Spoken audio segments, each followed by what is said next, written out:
ಯಡ್ತಾಡಿ ಗ್ರಾಮ ಪಂಚಾಯತ್ನ ಪ್ರಥಮ ಹಂತದ ಗ್ರಾಮ ಸಭೆ. ಅಕ್ರಮ ಮಣ್ಣು ಗಣಿಗಾರಿಕೆಯ ವಿರುದ್ಧ ವಾಗ್ವಾದ. ಅಧ್ಯಕ್ಷರು ಹಾಗೂ ಗ್ರಾಮಸ್ಥರ ನಡುವೆ ಜಟಾಪಟಿ.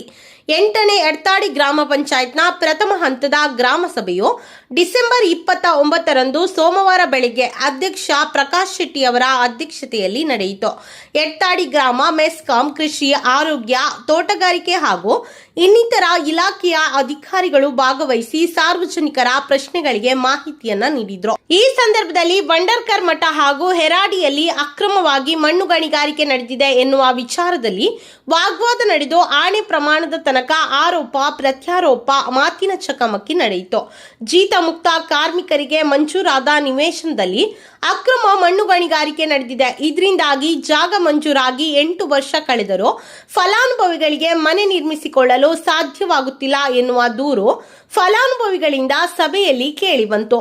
ಈ ಬಗ್ಗೆ ಚರ್ಚೆ ನಡೆಯುವ ಸಂದರ್ಭ ಯಡ್ತಾಡಿ ಗ್ರಾಮ ಪಂಚಾಯತ್ನಲ್ಲಿ ಅಕ್ರಮ ಮಣ್ಣು ಗಣಿಗಾರಿಕೆ ಅವ್ಯಾಹತವಾಗಿ ಅವ್ಯವಹಾರದ ರೀತಿ ನಡೆದಿದೆ. ಸರ್ಕಾರಿ ಖಾಸಗಿ ಜಾಗದ ಮಣ್ಣು ಕೂಡ ಅಧಿಕಾರದ ಸ್ಥಾನದಲ್ಲಿರುವವರ ವೈಯಕ್ತಿಕ ಲಾಭಕ್ಕಾಗಿ ಮಾರಾಟವಾಗಿದೆ. ಈ ಬಗ್ಗೆ ದಾಖಲೆಗಳು ಕೂಡ ಇದೆ ಎಂದು ಗ್ರಾಮಸ್ಥರಾದ ಪ್ರವೀಣ್ ಆಚಾರ್ಯ ಆರೋಪಿಸಿದ್ರು. ಅಲ್ಲದೆ ಈ ಬಗ್ಗೆ ಮಾತನಾಡುವಾಗ ಗ್ರಾಮ ಪಂಚಾಯತ್ನ ಅಧ್ಯಕ್ಷರ ಹೆಸರನ್ನ ಉಲ್ಲೇಖಿಸಿ ಅವರಿಂದ ತಪ್ಪು ನಡೆದಿದೆ ಎಂದು ಆರೋಪಿಸಿದ್ರು. ಆಗ ಅಧ್ಯಕ್ಷರು ಏರು ಧ್ವನಿಯಲ್ಲಿ ಮಾತನಾಡಿ ಸುಳ್ಳು ದಾಖಲೆಗಳನ್ನ ಸೃಷ್ಟಿಸಿ ನನ್ನ ವಿರುದ್ಧ ದುರುದ್ದೇಶಪೂರ್ವಕ ಆರೋಪ ಮಾಡುತ್ತಿದ್ದೀರಿ. ದಾಖಲೆಗಳಿದ್ದರೆ ದೂರು ನೀಡಿ, ವೈಯಕ್ತಿಕ ದ್ವೇಷದಿಂದ ಮಾತನಾಡಬೇಡಿ ಎಂದರು. ಆಗ ಅಧ್ಯಕ್ಷರು ಹಾಗೂ ಆರೋಪಿಸಿದವರ ನಡುವೆ ವಾಗ್ವಾದ ನಡೆಯಿತು. ವೈಯಕ್ತಿಕ ಮಾತಾಡಲಿಕ್ಕೆ ಹೊರಗಡೆ ಬಂದು ಮಾತಾಡಿ. ಇದು ವೈಯಕ್ತಿಕ ವೇದಿಕೆ ಅಲ್ಲ. ಇದು ವೈಯಕ್ತಿಕ ವಿಷಯ ಬಾಳೆಗಾರಿಗಲ್ಲ. ಇದು ಊರಿನ ಬಾಳೆಗಾರಿಗಲ್ಲ. ಇದು ಬಾಳೆಗಾರಲ್ಲ. ಬಾಳೆಗಾರಲ್ಲ. ಇದು ವೇದಿಕೆ. ನೀವು ನಿಮ್ಮದಾಗೋ ಇದು ನಡೆಯಲ್ಲ. ನಿಮ್ಮ ಹೆಸರು ಹೇಗೆ ನೀವು ಎಕ್ಸಾಮ್ ಬಂದಿದ್ದು ಅಧ್ಯಕ್ಷನೇ ಆಗ್ತಿದ್ದಂತೆ ಯಾವುದೋ ಡೂಪ್ಲಿಕೇಟ್ ಅಗ್ರಿಮೆಂಟ್ ತಗೊಂಡು ಬಂದ್ಕೊಂಡು 8 ವರ್ಷದ ಅಗ್ರಿಮೆಂಟ್ ತಗೊಂಡು ಬಂದು ಪ್ರಕಾಶ್ ಶೆಟ್ಟಿ ಅಂತ 1000 ಜನ ಇರ್ತಾರೆ. ಏನ್ ದಾಖಲೆ ಇತ್ತು? ಸಂಬಂಧಪಟ್ಟವರು ಎಲ್ಲಾದ್ರೂ ಕಂಪ್ಲೇಂಟ್ ಮಾಡಿದಾರ? ಸಂಬಂಧಪಟ್ಟವರು ಕಂಪ್ಲೇಂಟ್ ಮಾಡಿದಾರ? ಅವಾಗಿಂದ ನೋಡ್ತಿದ್ದೇನೆ. ವೈಯಕ್ತಿಕ ಇದೆ, ರಾಜಕೀಯ ಇದೆ, ಹೊರಗಡೆ ಮಾಡುವ ಹೊರಗಡೆ ವೇದಿಕೆ ಉಂಟು. ಇದೇನು ರಾಜಕೀಯ ಬಾಳೆಗಾರಿಕಲ್ಲ. ಖಂಡಿತರಿಗಿಲ್ಲ. ಯಾವನ್ನು ಖಂಡಿತರಿಗೆ 15 ವರ್ಷದಿಂದ ಪಂಚಾಯತ್ ಸದಸ್ಯ ಜನಪ್ರತಿನಿಧಿಯಾಗಿ ಆಗಿದೆ. ನಾವೇನು ಇಂಥದ್ದೆಲ್ಲ ಅಕ್ರಮ ಮಾಡಿದ್ರೆ ಯಾರು ನಮ್ಮನ್ನು ಪುನರಾಯ್ಕೆ ಮಾಡುದಿಲ್ಲ, ಯಾರು ಬಿಟ್ಟಿ ಕೊಡ್ಲಿಲ್ಲ. ನಾವು 1000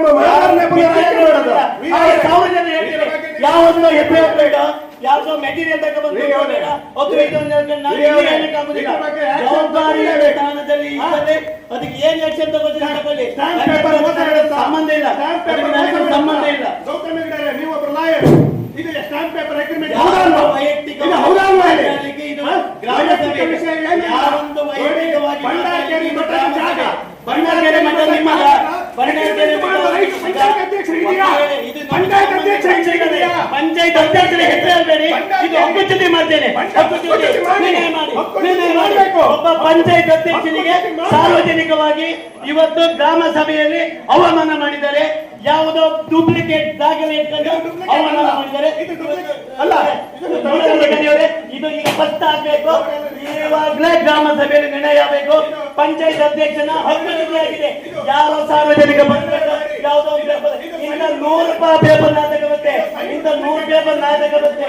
ಯಾವನ್ ಸೈನ್? ನನ್ನ ಸೈನೇ ಅಲ್ಲ. ನನ್ನ ಸೈನ್ ಅಂತೇಳಿ ದಾಖಲೆ ಮಾಡಿ, ನನ್ನ ಸೈನ್ ಅಂತೇಳಿ ಸೈನ್ ವೆರಿಫಿಕೇಶನ್ ಮಾಡಿ.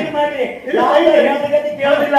ಅಥವಾ ಎಲ್ಲೋ ಕೂತ್ಕೊಂಡು ಸಾರ್ವಜನಿಕರು ಇದು ಸ್ಟಾಂಪ್ ಪೇಪರ್. ಗ್ರಾಮ ಸಭೆಗೆ ಘನತೆ ಇದೆ. ಘನತೆ ಗೌರವನ್ನ ಅರ್ಥ ಮಾಡಿಕೊಂಡು ಗ್ರಾಮ ಸಭೆಗೆ 35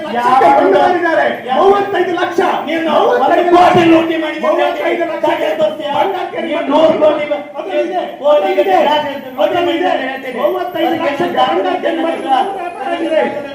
ಇವೆಲ್ಲ ಬೇಡ. ಯಾರು 35 ಲಕ್ಷ ನೋಡ್ಸಕ್ಕೆ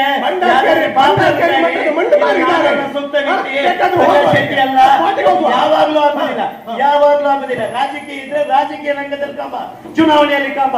ಮತ್ತೆ ಬಿಟ್ಕೊಂಡು ಶೋಷಣೆ ಮಾಡಬೇಡ. ವೈಯಕ್ತಿಕ ಶೋಷಣೆ. 8 ಜನರಿಗೆ ಏನು ಹಕ್ಕು ಪತ್ರ ಕೊಟ್ಟಿದ್ದೀರಿ, ಅವರಿಗೆ ಮನೆ ಕಟ್ಟಲಿಕ್ಕೆ ಏನ್ ಸಮಸ್ಯೆ ಉಂಟು ನೋಡಿ. ಅವ್ರು ಮನೆ ಕಟ್ಟಲಿಕ್ಕೆ ಹೋಗ್ಬೇಡಿ. ಆಮೇಲೆ ಮನೆ ಕಟ್ಟಲಿಕ್ಕೆ ಅಲ್ಲೊಂದು ಯಾರು ನನಗೆ ಗೊತ್ತಿರುವ ಹಾಗೆ ಒಬ್ಬರು ಮನೆ ಕಟ್ಟಲಿಕ್ಕೆ ಫೌಂಡೇಶನ್ ಹಾಕಿದ್ದಾರೆ. ಮತ್ತೆ ಉಳಿದವ್ರು ಯಾರು ಇಬ್ಬರು ಫೌಂಡೇಶನ್ ಹಾಕಿದ್ದಾರೆ, ಮತ್ತೆ ಹೇಳ್ತೀರಿ ಮನೆ ಕಟ್ಟಿಗೆ ಸೂಕ್ತ ಅಲ್ಲ ಅಂತ ಹೇಳ್ತೀರಿ. ನಿಮ್ಮ ನಿಲುವುಗಳಲ್ಲಿ ನಿಮಗೆ ಸರಿಯಾದ ತೀರ್ಮಾನ ಇಲ್ಲ, ನಿಮ್ಮ ನಿಲುವುಗಳಲ್ಲಿ ನಿಮ್ಗೆ ಸ್ಪಷ್ಟನೆ ಇಲ್ಲ. ಯಾವ್ದೋ ಮಾತು ಕೇಳ್ಕೊಂಡು ನೀವು ಗ್ರಾಮ ಸಭೆಯಲ್ಲಿ ಬಂದು ಯಾವುದೋ ಗ್ರಾಮ ಪಂಚಾಯತಿನ ನಾನು ಒಂದು ಗೌರವಯುತ ಪ್ಲೇಸ್ ಅಲ್ಲಿ 5,000 ಜನರ ಪ್ರತಿನಿಧಿಯಾಗಿ ಕೂತ್ಕೊಂಡಿದೆ. ಪ್ರಕಾಶ್ ಶೆಟ್ಟಿ ವೈಯಕ್ತಿಕ ಅಲ್ಲ ಇದು, ಎತ್ತಾಡಿ ಗ್ರಾಮ ಪಂಚಾಯತಿನ ಅಧ್ಯಕ್ಷನ ಇದು ಚೇಯರ್. ಈ ಚೇಯರ್ಗೆ ಸರಿಯಾಗಿ ಮಾತಾಡಿ. ಎರಡು ಕಂಪೌಂಡ್ ಎರಡು ಜನ ಇದಾಕಿದಾರಲ್ಲ, ಫೌಂಡೇಶನ್ ಹಾಕಿದಾರಲ್ಲ, ಅದ ನಂತರ ಯಾರು ಹೋಗ್ತಿದ್ರ, ಅದ ನಂತರ ಯಾರು ಮಣ್ಣು ತೆಗೆದಿದ್ದಾರ, ಅದ ನಂತರ ಯಾರು ಮಣ್ಣು ತೆಗೆದಿದ್ದಾರ, ಯಾರ ಫೌಂಡ್ 7 ಜನ ಫೌಂಡೇಶನ್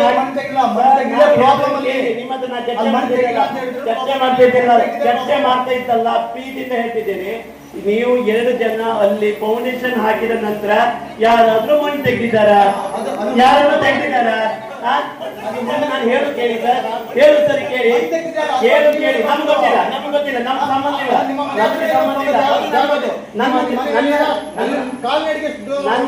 ನನ್ನ ಮನೆ ಹತ್ರ 1000 ಇರುತ್ತೆ, ಅದನ್ನ ನಾನೆಲ್ಲ ನೋಡ್ಲಿಕ್ಕೆ ಆಗುದಿಲ್ಲ. ನಾನು ಅದನ್ನೆಲ್ಲ ಬೇರೆ ಈಗ ಮಾತಾಡುವುದಾದ್ರೆ ನೋಡಿ ಗ್ರಾಮ ಪಂಚಾಯತ್ ಮಣ್ಣು ತೆಗೆದಕ್ಕೆ ನೀವು ನಮ್ಮ ನಿರ್ಣಯ ಮಾಡಿಕೊಳ್ಳಿ, ಲೋಕಾಯುಕ್ತಕ್ಕೆ ಕಂಪ್ಲೇಂಟ್ ಮಾಡಬೇಕು, ಲೋಕಾಯುಕ್ತಕ್ಕೆ ಕಂಪ್ಲೇಂಟ್ ಮಾಡಿ. ಕೊನೆಗೆ ಅಕ್ರಮ ಮಣ್ಣು ಗಣಿಗಾರಿಕೆ ಮಾಡಿರುವ ಬಗ್ಗೆ ತಹಶೀಲ್ದಾರರಿಗೆ ವರದಿ ಸಲ್ಲಿಸಲು ಗ್ರಾಮ ಪಂಚಾಯತ್ ವತಿಯಿಂದ ತೀರ್ಮಾನಿಸಲಾಯಿತು. ಸಭೆಯಲ್ಲಿ ಗ್ರಾಮ ಪಂಚಾಯತ್ ಉಪಾಧ್ಯಕ್ಷೆ ಶ್ರೀಮತಿ ಸುಶೀಲಾ, ವೈದ್ಯಾಧಿಕಾರಿ ಡಾಕ್ಟರ್ ವಿಶ್ವನಾಥ್ ಶೆಟ್ಟಿ, ಮಹಿಳಾ ಮತ್ತು ಮಕ್ಕಳ ಕಲ್ಯಾಣ ಇಲಾಖೆಯ ಅಧಿಕಾರಿ ಶ್ರೀಮತಿ ಹೇಮಾ, ನೋಡಲ್ ಅಧಿಕಾರಿ ಪ್ರದೀಪ್ ಶೆಟ್ಟಿ, ಪಂಚಾಯತ್ ಅಭಿವೃದ್ಧಿ ಅಧಿಕಾರಿ ಪ್ರಶಾಂತ್, ಗ್ರಾಮ ಲೆಕ್ಕಿಗ ಗಿರೀಶ್, ಪಂಚಾಯತ್ ಸದಸ್ಯರು, ಆಶಾ ಕಾರ್ಯಕರ್ತೆಯರು, ಅಂಗನವಾಡಿ ಕಾರ್ಯಕರ್ತೆಯರು ಹಾಗೂ ಪಂಚಾಯತ್ನ ಸಿಬ್ಬಂದಿಗಳು ಮತ್ತು ಗ್ರಾಮಸ್ಥರು ಭಾಗಿಯಾಗಿದ್ದರು.